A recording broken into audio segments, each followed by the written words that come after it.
నమస్తే, welcome to social post. ఈరోజు real estate expert Rajesh గారు మనతో ఉన్నారు.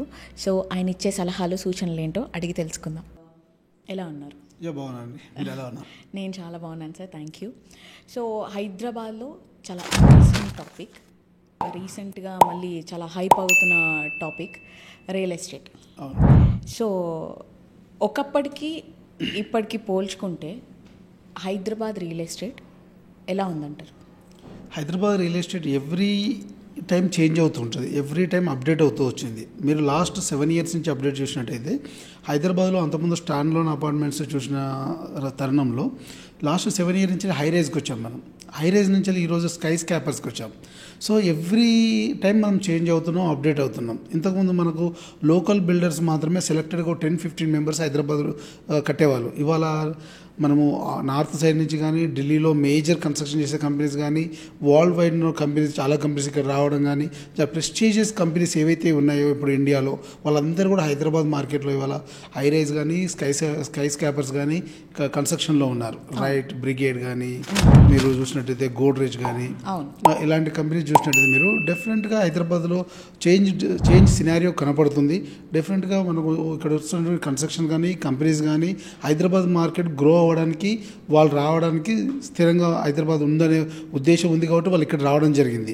మీరు ఇలా చూసినట్టయితే ఇప్పుడు గోడ్రేజ్ కానీ మీరు చూసినట్టు బ్రిగేడ్ కానీ దాంతోపాటు ఇప్పుడు రీసెంట్గా ట్రంప్ కానీ ఇట్లా చూసుకుంటూ చాలా సాస్ కానీ ఇలాంటి కంపెనీలు అన్నీ కూడా చాలా కంపెనీస్ హైదరాబాద్ మార్కెట్లో ఇప్పుడు ఎస్టాబ్లిష్డ్గా ఉన్నాయి, ఇంకా వచ్చే అవకాశం ఉంది.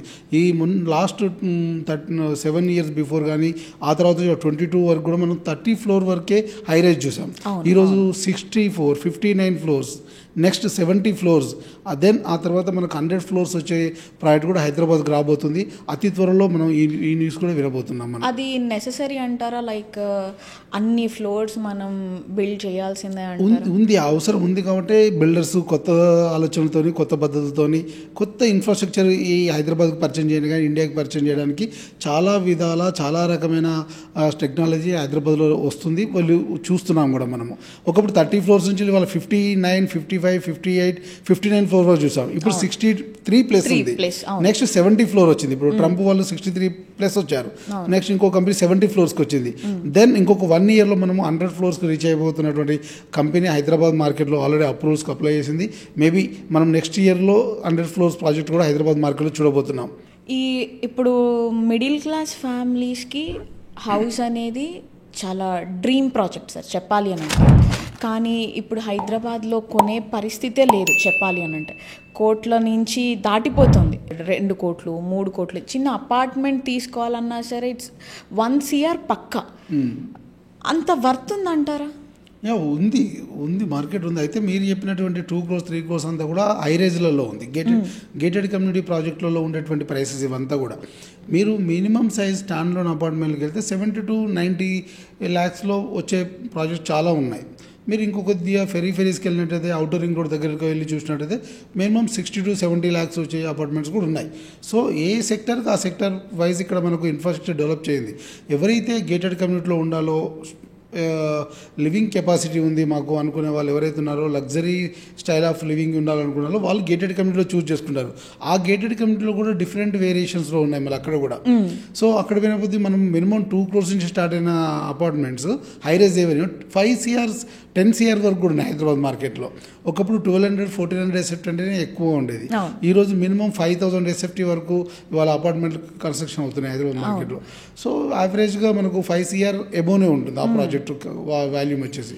సో ఏ ప్రాజెక్టుకు తగ్గట్టుగా ఆ ప్రాజెక్ట్ ఉన్నారు. మిడిల్ క్లాస్ వాళ్ళకి వచ్చేసరికి స్టాండ్ లోన్లో చూడొచ్చు. మనము బడ్జెట్ వైజ్ మనము కొద్దిగా బడ్జెట్ విత్ ఇన్ ది బడ్జెట్లో కావాలనుకుంటే మనము సెకండ్ సేల్లో తీసుకోవడము, లేకపోతే అవుటర్ రింగ్ రోడ్ దగ్గరలో తీసుకోవడము. సో అప్పుడు 60 to 70 lakhs వచ్చే అవకాశం ఉంటుంది. లేదు గేటెడ్ కమ్యూనిటీ కావాలి అనుకున్నప్పుడు మినిమం 1.5 నుంచి 2.5, 3 crore దొరికే అవకాశం ఉంది. అదే అన్ని అప్రూవల్ వచ్చి ఉన్నటువంటి ఏదన్నా gated community high rise apartment ఉన్నప్పుడు మీరు విత్ ఇన్ ది లాంచింగ్లో తీసుకోవడం వల్ల కొద్దిగా అడ్వాంటేజ్ ఉంటుంది అప్రూవల్స్ వచ్చిన తర్వాత. సో అటువంటిప్పుడు మీకు ప్రైస్ తక్కువ పడుతుంది, టైం దొరుకుతుంది. మీరు ఐదర్ లోన్ ద్వారా లేదా క్యాష్ పేమెంట్ కానీ చేసుకోవచ్చు. మీరు దేని మీద ఇన్వెస్ట్ చేస్తే మంచిది అంటారు? లైక్ ఫ్లాట్స్ కానివ్వండి, లైక్ అపార్ట్మెంట్స్ ఆర్ వాట్? అంటే ఇన్వెస్ట్మెంట్ పాయింట్ ఆఫ్ వ్యూలో డిఫరెంట్గా ఉంటుంది. షార్ట్ టర్మ్ ఇన్వెస్ట్మెంట్ అనుకుంటే అపార్ట్మెంట్ విల్లాస్ మీద ఇన్వెస్ట్మెంట్ చేయొచ్చు, 3 to 4 years రిటర్న్స్ వస్తాయి. లేదు లాంగ్ టర్మ్ ఇన్వెస్ట్మెంట్ అనుకుంటే ప్లాట్స్ మీద ఇన్వెస్ట్ చేయొచ్చు. సో మీరు దూరంగా వెళ్ళి పర్చేజ్ చేసినప్పుడు ఏమవుతుందంటే మీకు లాంగ్ టర్మ్లో మంచి అప్రిషియేషన్ వచ్చే అవకాశం ఉంటుంది. లైక్ ఇప్పుడు హైదరాబాద్కు రీజనల్ రింగ్ రోడ్ వస్తుంది. ఈ రీజనల్ రింగ్ రోడ్ ఎక్కడైతే అటాచ్ అవుతుందో నేషనల్ హైవేస్కి, ఆ పరిధిలో ఉన్నటువంటి రోడ్ కనెక్టివిటీకి దగ్గరగా ఆ టౌన్ పరిధిలో మీరు అగ్రికల్చర్ ల్యాండ్ కానీ లేదా ఓపెన్ ప్లాట్ మీద ఇన్వెస్ట్ చేసినప్పుడు డెఫినెట్గా మీకు అక్కడ ఏమవుతుందంటే మీకు వచ్చేటువంటి రీజనల్ రింగ్ రోడ్ కంప్లీట్ అయ్యేసరికి 3 to 5 years పడుతుంది. ఈ 3 to 5 years మంచి అప్రిషియేషన్ వచ్చడానికి అవకాశం ఉన్నది. లైక్ మీరు 2000, 2004, 2006, 2009 వరకు హైదరాబాద్ మార్కెట్లో ఉన్నటువంటి ప్రైస్కు ఈ రోజున ప్రైస్కు డిఫరెంట్. ఒకప్పుడు 10,000, 15,000 ఇన్వెస్ట్ చేసిన వాళ్ళు ఇవాళ 2 లక్షలు per square యార్డ్ అమ్ముకునే సిచ్యువేషన్కి వచ్చింది. ఎందుకంటే మినిమం 5 to 10 years వెయిట్ చేయమని చెప్తాం ఓపెన్ ఫ్లాట్ మీద. ఎప్పుడైనా కూడా ఓపెన్ ఫ్లాట్ మీద 10 years వెయిట్ చేయడం వల్ల మంచి అప్రిషియేషన్ గెయిన్ చేయొచ్చు మనము. ఇప్పుడు దేశం అంతా కూడా నియోపోలిస్ హాట్ టాపిక్ అయిపోయింది. అవును. ఎందుకు నియోపోలిస్ అంత గ్రేట్ అని చెప్పొచ్చు?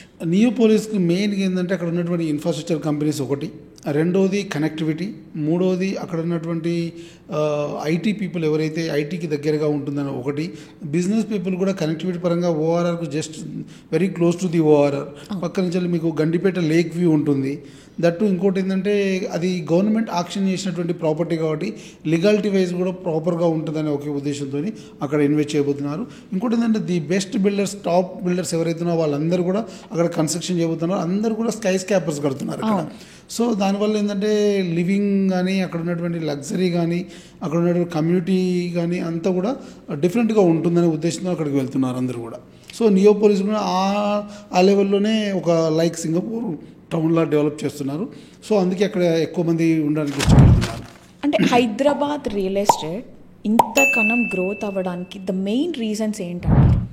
ఇక్కడ లివింగ్ స్టైల్ ఒకటి, నాన్ పొల్యూటెడ్ ఏరియా ఒకటి, ఎటువంటి ఇష్యూస్ లేకుండా హైదరాబాద్ లాంటి ప్రాంతం ఉండడం ఒకటి, మన దగ్గర ఏ ప్రాంతీయ భేదం కానీ ఎటువంటి భేదాలు లేకుండా ఉంటాం మనము.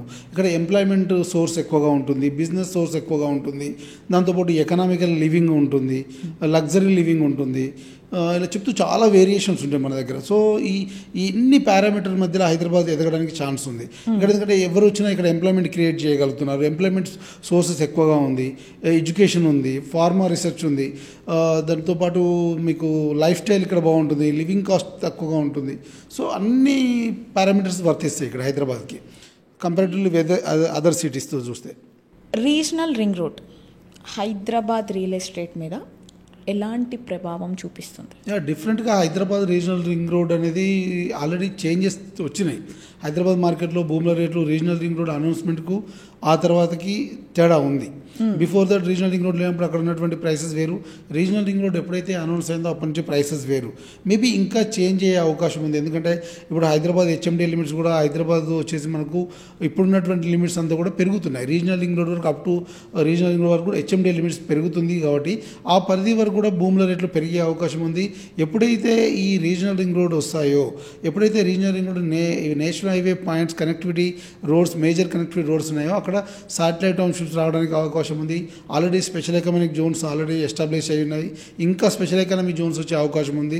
దట్టు అక్కడ ఎగ్జిస్టింగ్ అర్బన్ టౌన్స్ కానీ కమర్షియల్ టౌన్స్ ఏవైతే ఉన్నాయో వాటికి డెవలప్మెంట్ గ్రోత్ వచ్చే అవకాశం ఉంటుంది. కాబట్టి డెఫినెట్గా అక్కడ ఉన్నటువంటి ఎకానమికల్గా ఉన్నటువంటి ప్రైసెస్ అన్ని కూడా పెరిగే ఛాన్స్ ఎక్కువగా ఉంటుంది, లివింగ్ కాస్ట్ కూడా అక్కడ పెరిగే ఛాన్స్ ఎక్కువగా ఉంటుంది.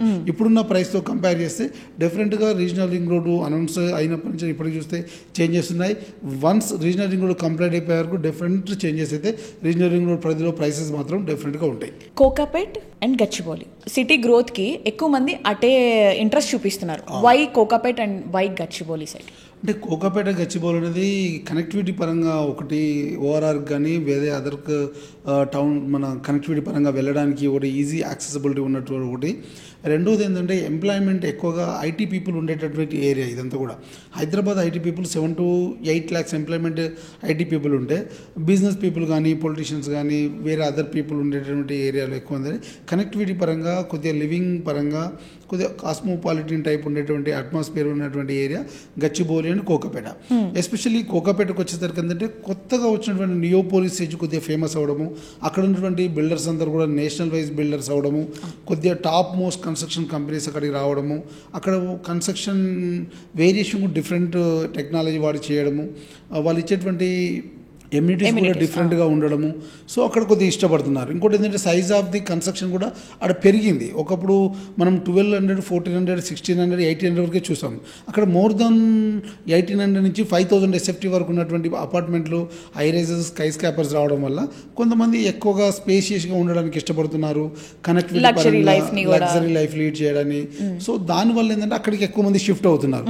ఒకప్పుడు 1200, 1400 SFT ఉండే అపార్ట్మెంట్ వాళ్ళు కూడా ఈరోజు విల్లాలకు కానీ హై రైజ్లకు షిఫ్ట్ అవడానికి ఎక్కువగా ఇష్టపడుతున్నారు. ఎందుకంటే ఇవాళ మెయిన్గా ఏంటంటే లివింగ్ స్టైల్ ఒకటి మారింది మార్కెట్లో, బాగా లివింగ్ స్టైల్ మారింది. కనెక్టివిటీ పరంగా వాళ్ళు ఉండేటువంటి ఎంప్లాయ్మెంట్కి కానీ, లేదా హాస్పిటల్కి కానీ, లేకపోతే వాళ్ళు ఉన్నటువంటి పిల్లల ఎడ్యుకేషన్కి దగ్గరగా ఉండాలనే ఒకే ఉద్దేశంతో వాళ్ళు ఉన్న అపార్ట్మెంట్ నుంచి ఈ చేంజెస్ మాత్రం జరుగుతున్నాయి.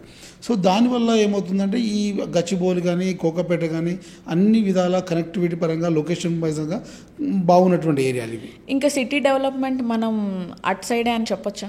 లేదండి, ఇప్పుడు అట్లా ఏం చూడదు. ఇప్పుడు హైదరాబాద్ మొత్తం సరౌండింగ్ మొత్తం డెవలప్ అవుతుంది 360 degrees. కాకపోతే ఏంటంటే వెస్ట్ అనేది కొద్దిగా ఎప్పటికీ ఫోకస్ ఏరియా, ఎప్పటికీ టాకబుల్ ఏరియా. మనం ఎప్పుడు దాని గురించి డిస్కషన్గా ఉంటుంది మనకు. వెస్ట్లో ఏంటంటే ఐటీ ఎక్కువగా ఉండడం వల్ల వచ్చిన ప్రాజెక్టులన్నీ కూడా ఇక్కడే ఎస్టాబ్లిష్ అయ్యాయి. ఇప్పుడు మీరు ఇలా చూసుకుంటూ పోతే మీకు ఈ మధ్యలో సౌత్ హైదరాబాద్ బాగా ఎస్టాబ్లిష్ అవుతుంది. బుద్వేల్లో, రాజేంద్ర నగర్ కానీ, శంషాబాద్ ప్రాంతంలో కూడా గోడ్రేజ్ లాంటి ప్రాపర్టీ కంపెనీ వాళ్ళు అక్కడ కన్స్ట్రక్షన్ చేస్తున్నారు, ఐరేజ్ చేస్తున్నారు, రామ్కి కన్స్ట్రక్షన్ చేస్తుంది అక్కడ. సో ఇట్లా చెప్తూ పోతే హైదరాబాద్ సరౌండింగ్ మొత్తం ఎస్టాబ్లిష్ ఉంది. ఇప్పుడు నార్త్ హైదరాబాద్ చూస్తే మీరు కోంపల్లి, మేడ్చల్ ఏరియాలో, గుండ్లపోచంపల్లి ఏరియాలో అపర్ణ లాంటి బిగ్గెస్ట్ కన్స్ట్రక్షన్ కంపెనీస్ అక్కడ ఐరేజ్ కడుతున్నారు, విల్లాస్ కన్స్ట్రక్ట్ చేస్తున్నారు. లైక్ ఇప్పుడు మీరు అదే ఈస్ట్ హైదరాబాద్, వరంగల్ హైదరాబాద్లో చూసినట్టయితే, గట్కేసర్ ప్రాంతంలో చూసినట్టయితే మీరు అక్కడ ఉన్నటువంటి ఇన్ఫోసిస్ కానీ, మనకున్నటువంటి జెన్పాక్ట్ ఏరియా ఐటీ ఉన్నప్పటికి కూడా అక్కడ కూడా మీకు రామ్కి లాంటి కంపెనీలు వచ్చేసి ఐరేజ్ కన్స్ట్రక్షన్ చేస్తున్నాయి, కాకతీయ లాంటి కంపెనీలు ఐరేజ్ కన్స్ట్రక్షన్ చేస్తున్నాయి, విల్లాస్ కన్స్ట్రక్షన్ చేస్తున్నాయి అక్కడ. సో హైదరాబాద్ సరౌండింగ్ మొత్తం డెవలప్ అవుతుంది, హైదరాబాద్ సరౌండింగ్ మొత్తం కూడా పెరుగుతుంది. మీరు ఉప్పల్ ఏరియాలో చూడండి, మీరు స్టేడియం పక్కన కూడా వీళ్ళు ఎన్ఎస్ఎల్ వాళ్ళు కానీ, ఎన్సీసీ వాళ్ళు కానీ, రామ్కి వాళ్ళు కానీ అక్కడ కూడా హైరేజ్ కన్స్ట్రక్షన్ చేశారు. సో అక్కడ నేను లేదు, ఎక్కడైనా లివింగ్ క్యాపబిలిటీ ఎక్కడ ఉన్నా కూడా హైరేజ్ రావడానికి ఇష్టపడుతున్నారు. కాకపోతే ఇక్కడతో కంపేర్ అక్కడ ప్రైస్ వేరియేషన్ ఉంటుంది కదా. ఆ ఏరియాలో గేటెడ్ కమ్యూనిటీలు తక్కువగా ఉన్నాయి కదా, ఆ ఏరియాలో హైరేజ్ తక్కువ ఉన్నాయి కదా. సో అక్కడ డిమాండ్ ఉంటుంది, ఎందుకంటే అక్కడ హైరేజ్ లేవు ఇప్పటి వరకు ఉన్నదంతా కూడా standalone culture, standalone అపార్ట్మెంట్సే ఉన్నాయి. ఫస్ట్ టైం ఉప్పల్ లాంటి ఏరియాలో, గట్కేసర్ లాంటి ఏరియాలో హైరేజ్ ఇంట్రడ్యూస్ చేస్తున్నారు. సో హైరేజెస్ గేటెడ్ కమ్యూనిటీ రావడం వల్ల ఏంటంటే అక్కడ ఉన్నటువంటి ఎమ్యూనిటీస్ అన్నీ అక్కడ యూజ్ అవుతాయి. స్టాండర్డ్ లోన్లో కానీ, అక్కడ విల్లా కమ్యూనిటీస్ కానీ ఎక్కడ కూడా లేవు. స్టాండర్డ్ లోన్ ఉన్నా కూడా ఎమ్యూనిటీస్ లేవు అక్కడ. క్లబ్ హౌస్ కానీ, పూల్ కానీ, గార్డెన్ కానీ, ఓపెన్ స్పేస్ కానీ, జిమ్ కానీ, పార్క్స్ కానీ ఇవన్నీ లేవు అక్కడ. సో ఇప్పుడు హైరేజ్ ఇంట్రడ్యూస్ చేయడం వల్ల అక్కడ ఉండేటువంటి క్యాపబిలిటీ, లివింగ్ క్యాపబిలిటీ, లగ్జరీగా లీడ్ చేయాలని అందరూ కూడా ఇప్పుడు హైరేజ్ షిఫ్ట్ అయ్యే అవకాశం ఉంది. సో ఎక్కడ డిమాండ్ ఎక్కడే ఉంది మార్కెట్లో. కాకపోతే అంటే వెస్ట్ అనేది ఎప్పుడు కూడా మనకు డిస్కషన్గా ఉంటుంది, వెస్ట్ అనేది కొద్దిగా ఫోకస్డ్గా ఉంటుంది.